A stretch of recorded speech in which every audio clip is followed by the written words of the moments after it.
İyi günler arkadaşlar. Kanalımıza hoş geldiniz. Yepyeni bir video ile karşınızdayım.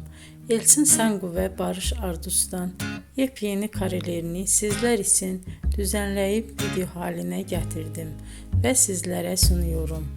Umarım beğenirsiniz. Elçin Sangu ve Barış Ardus Kiralık Aşk dizisinde birlikte rol almış ve herkes tarafından çok beğenilmiştiler.